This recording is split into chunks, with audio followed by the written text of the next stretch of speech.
1980년대만 해도 한국교회의 목표와 그리고 표는 부흥이었습니다. 성장이었습니다.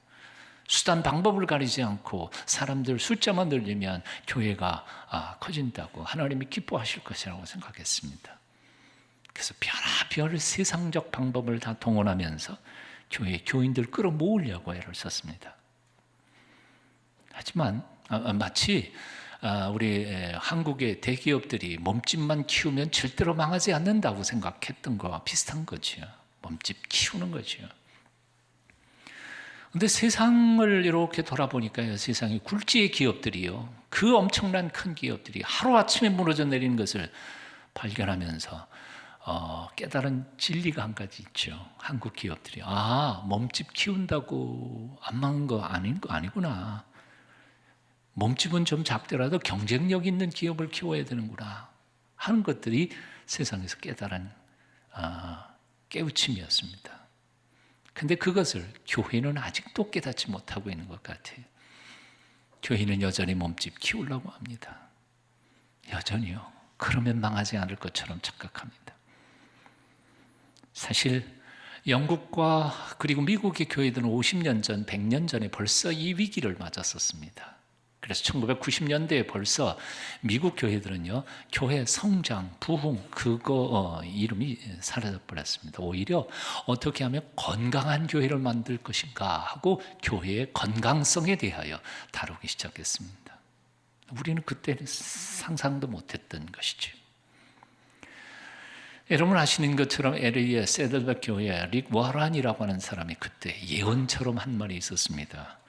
21세기 교회의 과제는 교회 성장이 아니라 교회 건강이다. 왜냐하면 아무리 덩치가 크게 키워졌다 할지라도 건강하지 못한 교회는 오래가지 못하지만 아무리 작더라도 건강한 교회는 계속해서 성숙할 것이기 때문이다.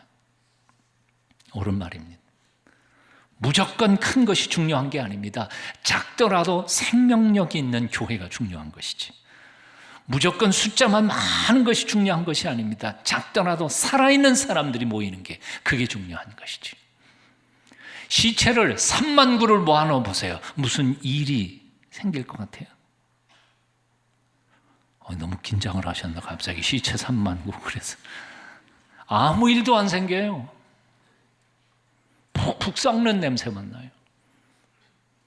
하지만 예수 그리스도 그 십자가 사랑을 친히 경험하고 순간순간 하늘로부터 내리시는 하나님의 은혜와 지혜를 받아 누리면서 세상과 싸워 이길 수 있는 훈련된 신앙인들 단 10명만 있어도 그 공동체는 확 뒤집어지고요.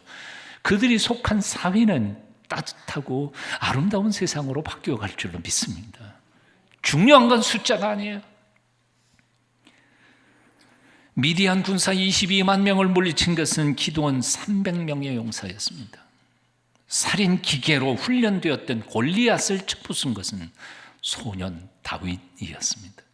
하나님에게는 숫자가 중요하지 않습니다. 키가 중요하지 않습니다. 나이가 중요하지 않습니다. 얼마나 훈련 잘 받았나, 재능이나 인기나 권력이 중요하지 않습니다. 얼만큼 하나님의 손에 붙잡힌 바 된 헌신된 일꾼인가, 그게 중요할 뿐입니다. 몸집만 큰 공룡 기업은 살아남기 어렵습니다. 오히려 급변하는 세파에 잘 적응하는 몸집은 작지만 생명력 있는 벤처 기업들은 살아남을 것입니다. 교회도 마찬가지입니다. 덩치 큰 것을 자랑하며 변할 줄 모르는 교회는 반드시 망하게 되어 있습니다. 작지만 영성이 깨어있고 온전한 믿음으로 훈련받는 교회는 반드시 세상을 바꿀 것입니다. 우리 교회 크다고 생각해요? 작다고 생각해요?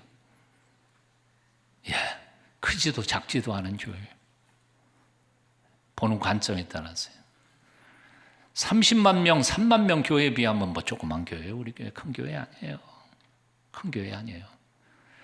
하지만 한국 교회 대부분이 300명에서 500명의 교회가 92%입니다. 2,000명 넘어가는 교회가 한국 교회 3%도 안 됩니다. 우리 교회는 그래도 3% 안에 드는 큰 교회에 속해요. 그러나 큰 교회들하고 교만하면서 혁신하지 않고 하나님 앞에 온전히 자기 자신을 돌아보지 않고 통찰하지 않고 헌신하지 않으면 망해요. 망해요. 교회도 망합니까? 그럼요. 2000년 교회 역사 보니까 교회도 망했어요. 에베소 교회도 망했어요. 촛대 옮겨버리셨더라고요. 거기 에베소 이즈미르에 가면 교회 하나도 없어요. 터키. 무서워요. 하나님 무서우신 분이에요. 어떻게 하면 하나님께서 귀 들어 쓰시는 건강한 교회가 될 수 있을까? 첫 번째, 예수님이 주인이 되는 교회, 건강한 교회입니다. 아멘이세요? 한번 따라해 보십시다. 예수님이 주인이 되시는 교회. 교회의 주인이 누굽니까? 질문하면 어떤 사람들은 목사 아닙니까? 장로님 아닙니까? 혹시 성도들이 주인 아닐까요? 아니요. 아무것도 아니에요. 예수님이 주인이시죠. 예수님의 보혈의 피로 값주고 사신 100% 하나님의 것이 하나님의 교회죠. 내가 헌금 내어서 지었다고 내 교회 아닙니다. 내가 목회한답시고 내 교회 아닙니다. 어떤 이들은 교회를 민주적이어야 한다고 말합니다. 교회 주인은 평신도들이니까 평신도들의 의견이 100% 반영되어야 교회가 바로 간다고 말합니다. 교회가 민주주의입니까? 아니요. 교회는 민주주의가 아닙니다. 데모크라시. 대중이 원하는 대로 가는 것, 그게 진정한 건강한 교회 아닙니다. 만일 100명 교인 중에서 99명이 오늘부터 하나님은 안 계신다, 그리고 가기로 해서 투표 결정하면 하나님 안 계시는 겁니까? 아니에요. 진리는 투표가 아니에요. 민주주의가 아니에요. 그래서 신학적으로는 이렇게 표현해요. 교회는 데모크라시가 아니라 theocracy라고 표현합니다. theo라는 신, 하나님이라는 말입니다. 하나님 중심주의, 하나님이 중심이 되시는 교회가 진정한 하나님의 교회라는 거죠. 목사도 주인 아니고요, 장로도 주인 아니고요, 집사 권사도 주인이 아니에요. 이것은 주님만이에요. 하나님만이 주인이신 교회예요. 뭘 의미하는 건지 아세요? 하나님이 주인이시니까 하나님의 뜻만 나타나야죠. 목사 뜻도 아니고 장로님들 뜻도 아니고 권사 뜻도 아니에요. 우리 식대로 이 교회 아니에요. 이건 하나님의 뜻대로. 그럼 하나님의 뜻 어떻게 알아요? 말씀을 읽어야죠. 그래서 종교개혁의 핵심은 뭐냐면 솔라 스크립투라, 오직 성경으로만 하나님의 뜻을 분별할 수 있는 결단은 교황도 아니고 목사도 아니고 장로님도 아니고 말씀이에요, 말씀. 종교개혁이 제대로 이루어진 데에는 그래서 말씀의 공부가 이루어졌고요. 말씀 제대로 공부하고 그 말씀 제대로 익히는 평신도들을 통하여 교회는 지금까지 이렇게 개혁되어 왔습니다. 그러니까 저는 이렇게 생각해요. 목사가 설교를 하는데 앉아있는 교인들 중에서 목사님, 그거 성경에 그런 뜻 아니던데 발언을 제기하면 목사는 어떻게 해요? 예, 잘못했습니다. 제가 성경을 잘못 알았네요. 그리고 고쳐가야죠. 그게 정말 살아있는 교회죠. 안 그래요? 예, 아이고 목사님이 설교하는데 어떻게 대들어? 물론 설교 시간은 그냥 좀 앉아 계세요. 그러다가 적어놓고 끝난 다음에 나중에 저한테 연락해 주시면 아하, 그렇군요. 제가 다시 생각해 보니까 제가 본문을 잘못 해석했네요. 그럼 그 다음 주에 아이고 저도 완전한 하나님이 아니니까 본문 잘못 해석했습니다. 용서해 주세요. 그리고 바로 세워서 가야 되는 것이 진정한 교회죠. 그러니까 여러분들 저보다 성경 열심히 공부하세요. 제가 틀린 것들 다 잡아내세요. 저도 고쳐가면서 배워가면서 하겠습니다. 하지만 어떤 교회들은요, 성경 말씀, 주님의 말씀이 최고의 권위를 가진 게 아니라 상식이 최고의 권위를 가져요. 전통이 최고의 권위를 가져요. 우리 교회 옛날에 그렇게 안 했어요. 옛날에 그렇게 안 했으면 말씀이 아닌 전통이라면 깨어 버려야죠. 그럼 앞으로는 말씀대로 해야지. 그래요, 안 그래요? 목사님 오늘 되게 무서운 소리 한다. 종교개혁 주일이니까요. 말씀대로 고쳐야죠. 그러니까 진정한 건강한 교회가 되기 위해서는 모든 성도들이 다 말씀을 열심히 공부해야 돼요. 열심히 말씀을 공부한 후에도 교만할 수 없어요. 왜냐하면 말씀은 하나님의 말씀이니까요. 우리 인간의 논리가 아니니까요. 그래서 열심히 신학적으로 성경적으로 공부한 후에도 우리는 모두 하나님 앞에 무릎을 꿇고 기도해야 합니다. 주님, 우리가 공부한 깨달은 이 메시지가 정말 우리에게 주시는 주님의 명령이십니까? 목사도 평신도들도 하나님 앞에 겸손히 무릎을 꿇고 성령님의 지도하심과 인도하심을 따라가야 그것이 주님이 주인이 되는 교회가 되는 줄로 믿습니다. 그렇게 가야 되지요. 저는 오늘은 안 했습니다만 목사 클러지 칼라를 이렇게 가끔 하잖아요. 이 클러지 칼라를 우리 목사들은 뭐라 그러는지 아세요? 별명을?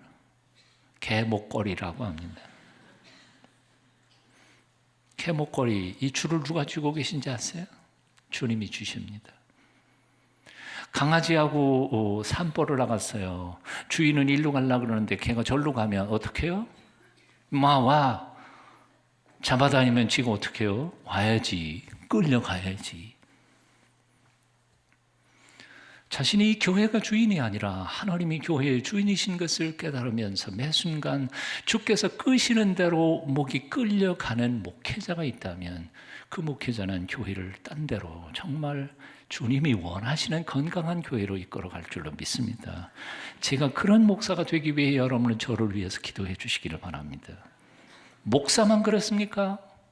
장로님도 마찬가지입니다. 권사님도 마찬가지입니다. 지고집대로 할 게 아니라 여러분들도 말씀에 깊이 침잠해서 그 말씀의 뜻을 깨달으면서 자기 고집대로가 아니라 하나님이 원하시는 대로 헌신하고 희생하고 결단하시는 주의 백성들이 될 때 하나님께서 우리를 통해 세상을 아름답게 만들어갈 수 있을 줄로 믿습니다. 교황 인노센트 4세가 그때 당시 최고의 신학자였던 토마스 아퀴나스와 함께 교황청 발코니에 서 있었습니다.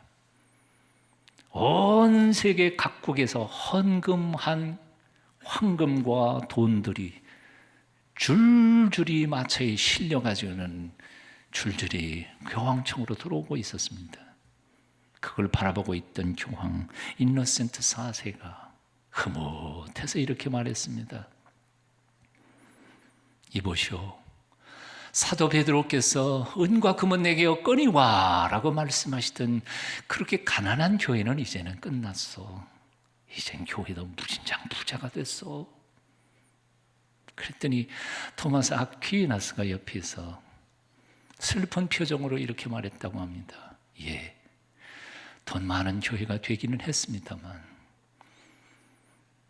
나사렛 예수의 이름으로 내게 명하노니 일어나 걸으라 라고 안진뱅에게 말할 수 있는 경건한 능력을 가진 교회도 이제는 끝나버린 것 같습니다.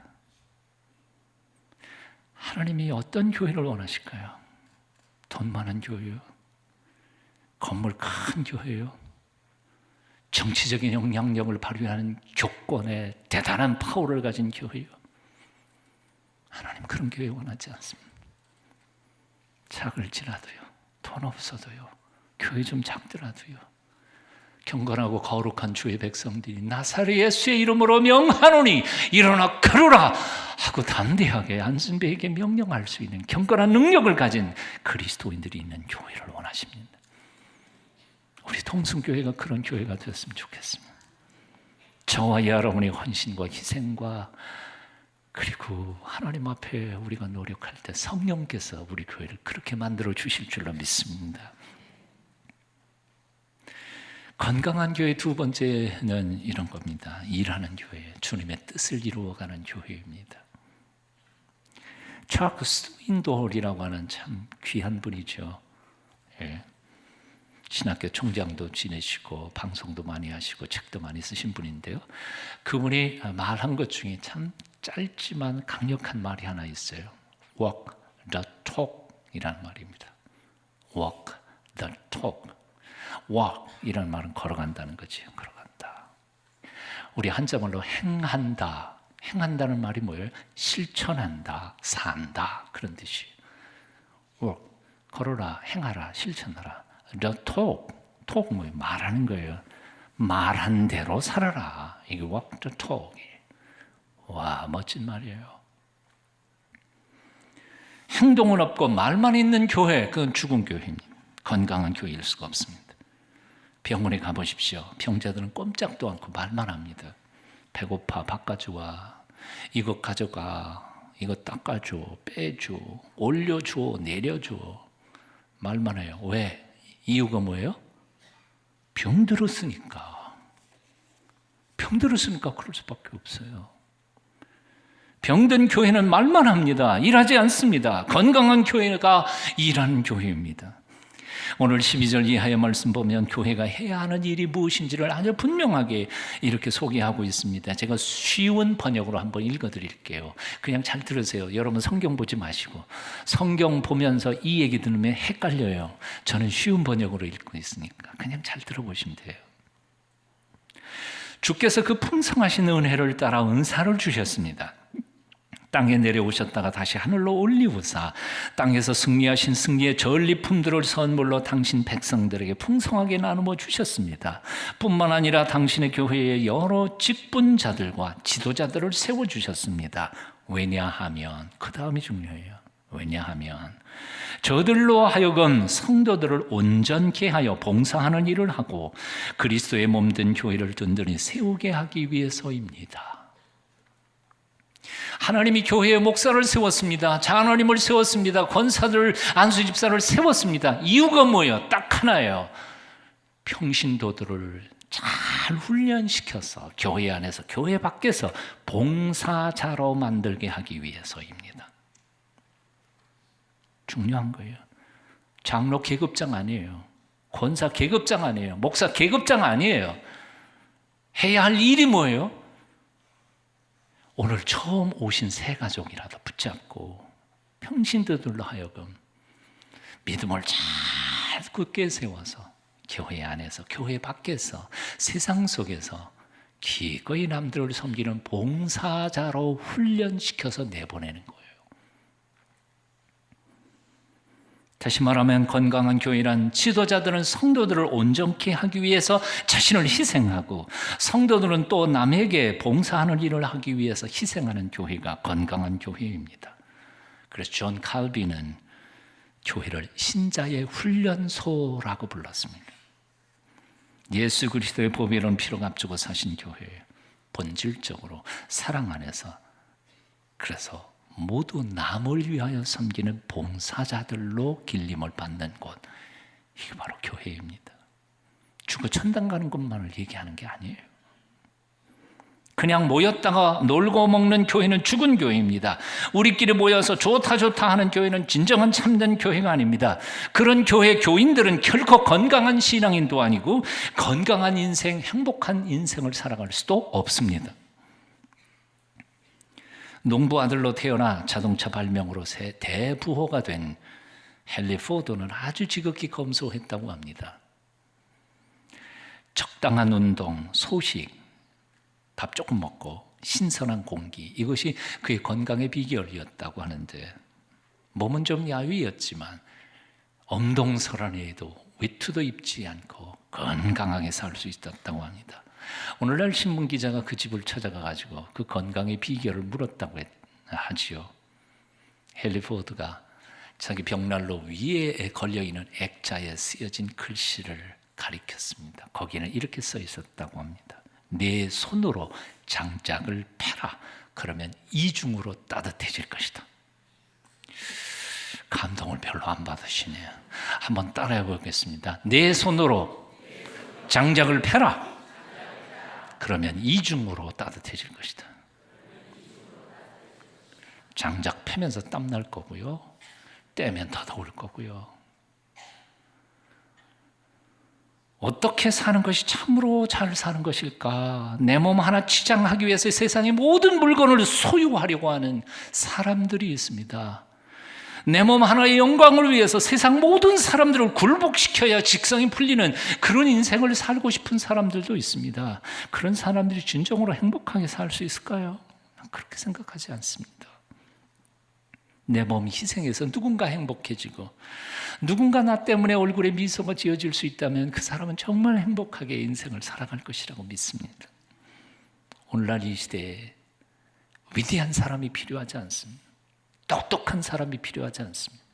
오늘날 이 시대에는요, 남들이 보지 않는 자리에서 남들이 칭찬해 주지 않아도 자기 주어진 삶 속에서 최선을 다하여 남들을 섬길 줄 아는 사람, 그런 사람이 필요합니다. 오늘날 한국 사회에 꼭 필요한 사람은요, 말 잘 못하는 사람, 얼마나 말들을 다 잘하는지 몰라요. TV 인터뷰 마이크만 갖다 대면 뭐 일반 시민도 대통령만큼 지혜롭게 그냥 정치 문제 다 얘기해요. 말이 필요 없는 세상. 하나님께서 내게 주어진 삶 속에 주어진 것들 가지고 하나님께서 주어진 자리에서 내게 보내는 많은 사람들을 사랑하고 섬길 때 그를 통하여 세상은 좀 더 따뜻하고 아름다워질 줄로 믿습니다. 어느 공동묘지 관리인에게 수년 동안 한 주일도 빠지지 않고 돈 봉투가 날라왔습니다. 편지와 함께. 자기 죽은 아들의 무덤에 자기는 대신 갈 수 없으니까 신선한 꽃다발을 갈아서 올려 다 주라고 매주 수년 동안 보내온 겁니다. 그러던 어느 날 관리사무소 쪽으로 자동차 한 대가 미끄러지게 다가오더니 운전사가 운전석에서 튀어나와가지고 사무실로 달려와서 부탁을 했습니다. 저 밖에 와 계신 부인께서 병으로 지친 몸이시라 걸어 나올 수가 없으니까 좀 도와주실래요? 갔더니 차 안에 병색이 완연한 노 부인이 앉아 기다리는데 그 품 안에는 커다란 꽃다발이 하나 안겨 있었습니다. 제가 지난 몇 해 동안 매주 당신에게 아들 무덤에다가 꽃다발 좀 올려주라고 돈을 보냈던 아담스 부인입니다. 그런데 오늘은 제가 직접 왔습니다. 왜냐하면 의사 선생님이 제가 앞으로 몇 주일 더 못 살 것이라고 말했기 때문입니다. 잘 됐지요. 저는 더 이상 살아야 할 목표도 의미도 없는 사람이니까요. 죽기 전에 내 손으로 직접 아들에게 꽃을 놓아주고 가렵니다. 이야기를 듣던 관리인이 한참을 망설이다가 말문을 열었습니다. 부인, 저는 매주 꽃을 사라고 돈을 붙여주시는 것을 보고 그리고 꽃을 사다가 올려놓으면서 늘 유감스럽게 생각했습니다. 유감스럽다니요? 생각해 보십시오. 이곳 묘지에는 이 꽃의 향내를 맡을 수 있는 사람은 아무도 없습니다. 단 한 명도 없습니다. 왜? 죽었으니까요. 그런데 제가 매주 봉사활동을 하는 병원에는 정말 꽃을 좋아하는 수많은 환자들이 있는데 그들은 꽃을 볼 수도 있고 향내를 맡을 수도 있는 살아있는 사람들인데 그들은 돈이 없어서 꽃을 가질 수 없습니다. 불공평한 일이 아닙니까? 유감 아닌가요? 부인은 아무런 대꾸도 하지 않았습니다. 잠시 동안 깊이 생각에 잠기는 듯 하더니 운전기사를 재촉해서 가버리고 말았습니다. 그리고 몇 달이 지난 후에 그렇게 말없이 떠났던 부인이 운전사도 없이 자기가 직접 차를 몰고는 아주 건강한 모습으로 찾아왔습니다. 놀라서 그 사무직원이 안부를 물었습니다. 어떻게 된 일입니까? 그동안 병원에 환자들을 찾아 꽃다발을 전해주느라고 무척 바빠서 못 왔다고. 당신 말이 옳았습니다. 내가 당신 말을 듣고 죽은 아들 무덤이 아니라 살아있는 환자들을 찾아다니면서 꽃을 나누어 주었습니다. 그렇게 하니까 그들은 몹시 기뻐하더군요. 그렇게 기뻐하는 모습들을 바라보다가 보니까 내 마음에도 기쁨이 차고도 넘쳤습니다. 그렇게 기쁘게 살다가 보니까 어찌된 일인지 내 병 다 사라져 버렸습니다. 내 담당 의사는 도대체 어떻게 된 일이냐 모르겠다고 기적이라고 말하지만 나는 분명히 그 이유를 알고 있습니다. 왜냐하면 나는 지금 살아있어야 할 이유를 발견했기 때문입니다. 살아있어야 할 이유를 발견했기 때문에. 사랑하는 동순기 가족 여러분, 오늘 이 아침 여러분이 살아있어야 할 이유, 그 이유를 발견하실 수 있기를 축원합니다. 하나님이 주신 자리에서 나 때문에 누군가의 얼굴에 미소가 지어질 수 있는 아름다운 섬김의 삶을 통해 살아갈 때 동성교회가 하나님께 영광을 돌릴 수 있고 하나님은 이 교회를 인하여 기뻐하실 것이라 믿습니다. 기도하겠습니다.